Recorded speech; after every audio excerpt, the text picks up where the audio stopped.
Twittergate. Ayer Elon Musk hizo públicos documentos internos de la empresa que acreditan las continuas interferencias y presiones políticas, tanto de republicanos como de demócratas, pero sobre todo de demócratas, para conseguir que Twitter censure aquellos tweets que les son inconvenientes desde un punto de vista electoral. Veámoslo.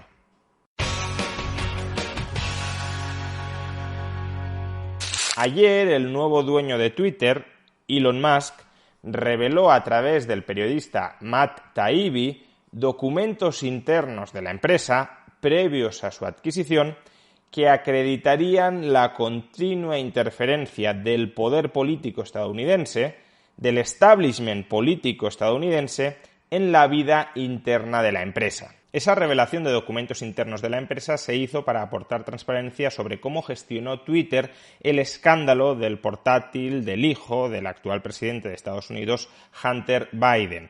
En el año 2019, el hijo de Biden dejó su ordenador personal a reparar en una tienda, nunca más fue a buscarlo y posteriormente el New York Post accedió a ese ordenador y a sus correos electrónicos privados, donde se mostraba que los Biden, padre e hijo, podían ser corruptos, y este asunto emergió semanas antes de las elecciones. Pues bien, Twitter decidió internamente impedir que esta noticia se pudiese divulgar a través de su red social. Aunque había aparecido publicada en un medio de comunicación, el New York Post, Twitter no permitió que esta noticia circulara a través de la red social porque consideraban que podía ser un bulo, que podía ser una fake news. Evidentemente, el hecho de que los estadounidenses no pudiesen tener acceso o tanto acceso a esta noticia pudo influir finalmente en el resultado electoral, dado que la noticia no colocaba en ninguna buena posición a Biden y por tanto podría haberle restado votos. Es decir, que la decisión interna de Twitter de suprimir la difusión de esta noticia pudo tener efectos electorales. Y es una noticia que años después, una vez Biden ganó las elecciones, claro, el propio New York Times ha confirmado como cierta. Es decir, que Twitter suprimió la difusión de una noticia real que era potencialmente relevante a la hora de determinar el voto de los estadounidenses 3 semanas antes de que votaran. Y lo que ha hecho Elon Musk ahora mismo es mostrar toda la documentación interna que pone de manifiesto los sesgos de la antigua dirección de Twitter a la hora de suprimir aquel contenido político que no le resultará conveniente. Sin embargo, en este vídeo no quiero hablar sobre los detalles específicos del caso de Hunter Biden, sino de problemas más estructurales que esta revelación de documentos internos de Twitter ha puesto de manifiesto. ¿Cuáles son esos problemas estructurales? Pues como digo, la interferencia y presión continuada del establishment político estadounidense sobre Twitter para que éste suprima aquellos tweets y aquellas cuentas que en un momento determinado les pueden resultar incómodos a los equipos de campaña de los principales partidos políticos estadounidenses, pero muy especialmente al Partido Demócrata. Fijaos en cómo nos relata los hechos el periodista Matt Taibbi. En un principio, Twitter era una herramienta brillante para posibilitar una comunicación en masa con carácter instantáneo, logrando así una comunicación global en tiempo real. En un comienzo, Twitter respetó su misión fundacional al darle a la gente el poder de crear y compartir ideas e información de manera instantánea sin barreras. Ahora bien, conforme el tiempo fue pasando, la compañía fue poco a poco añadiendo barreras.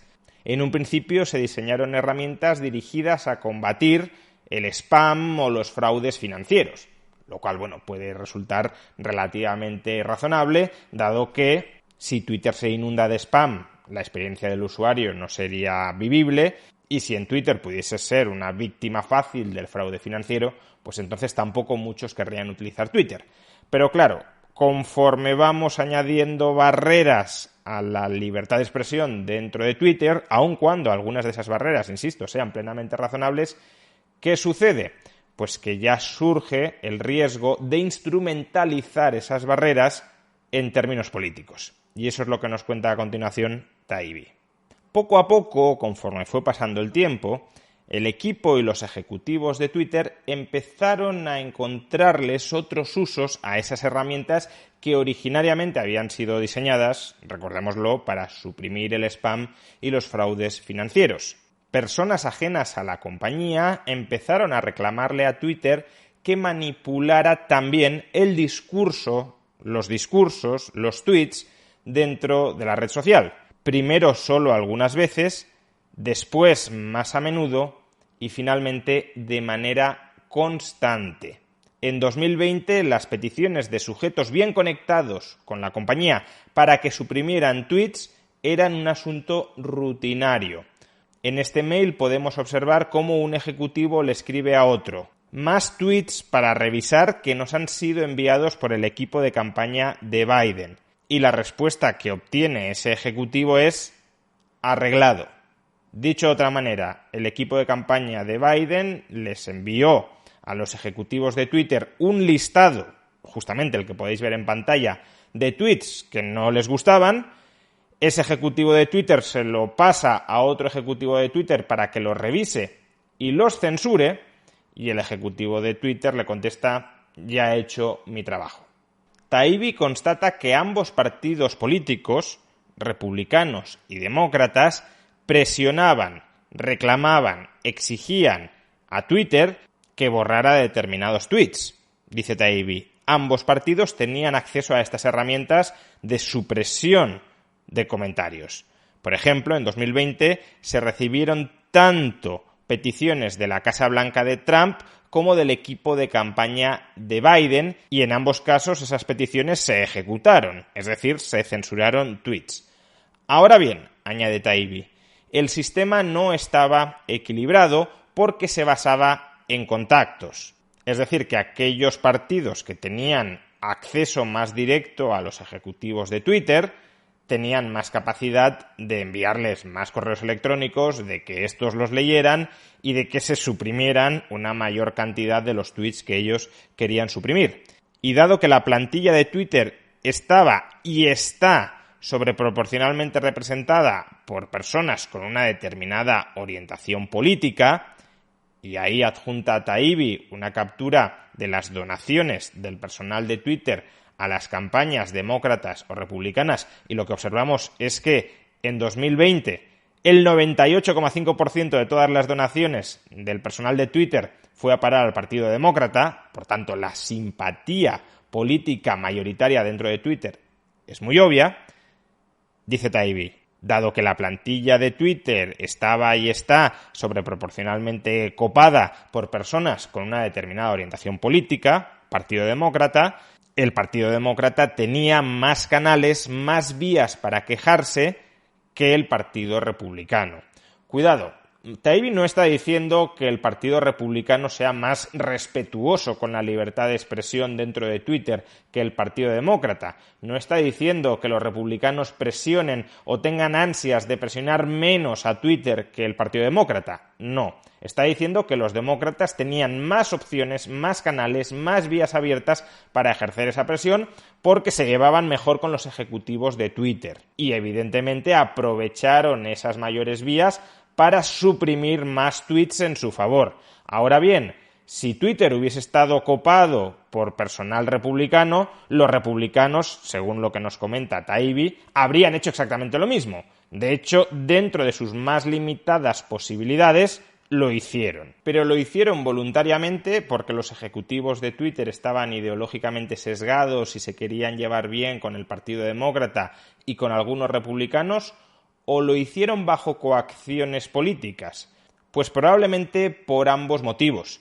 En los documentos que se revelaron ayer también podemos encontrar evidencia de que los políticos están amenazando continuamente a Twitter con que si no cumple sus órdenes, si no modera internamente como ellos quieren que modere, entonces terminarán regulando Twitter para imponer desde el gobierno la moderación que quieren conseguir. Atención a este mail que le envía a Twitter Cal Szabo de la empresa NetChoice después de haber hablado con 9 congresistas demócratas y 3 congresistas republicanos. Lo que le cuenta Cal Szabo a los ejecutivos de Twitter es lo siguiente. Los congresistas demócratas se quejaron de que las compañías son ineptas, que están permitiendo que los conservadores hagan parecer que la campaña de Biden es corrupta a pesar de que Biden es inocente.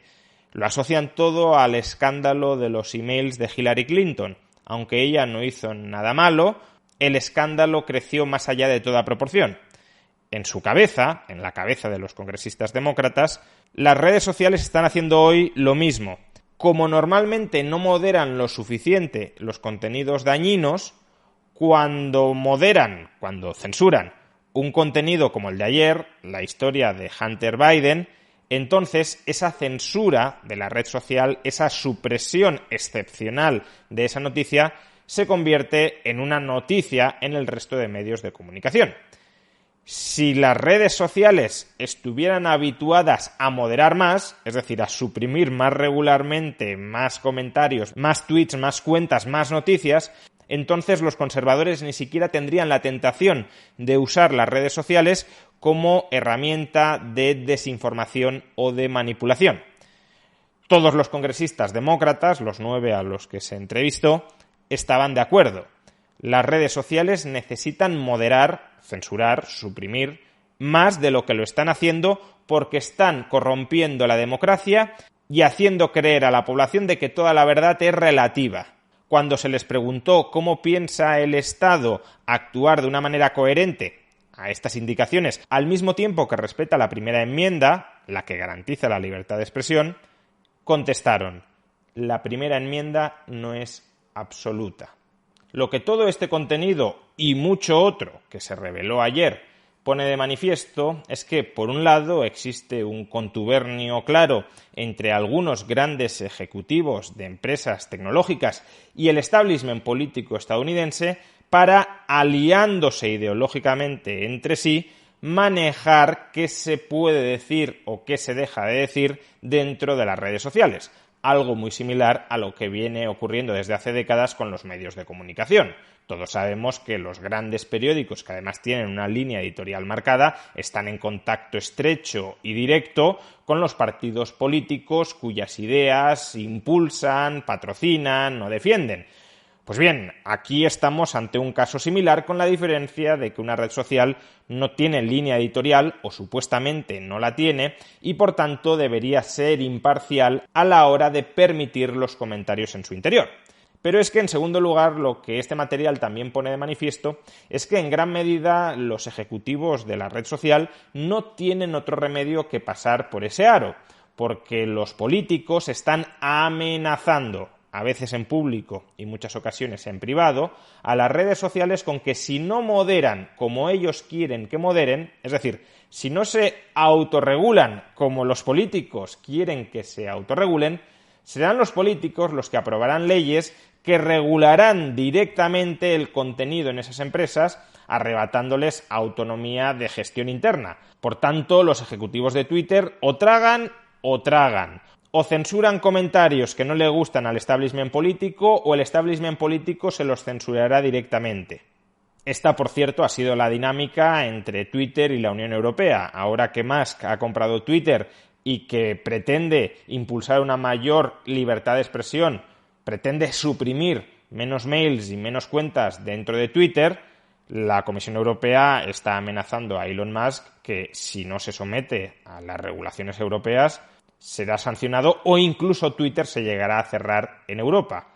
Es ese matonismo del que estamos hablando. O te sometes voluntariamente, claro, te autorregulas a lo que yo te digo, o si no lo haces, si te insubordinas, entonces ya aprobaré una ley que te obligará a cumplir con mis mandatos. Y si no cumples la ley, mi arbitrario capricho hecho ley, entonces te cierro la empresa. En definitiva, lo que todo este material pone de manifiesto es algo que ya sabíamos, pero que ahora se comprueba de manera fehaciente, y es que los estados se están cargando la libertad de expresión, presionando activamente a las compañías que proporcionan las nuevas infraestructuras para canalizar esa libertad de expresión. Es urgente una estricta separación entre el Estado y las empresas.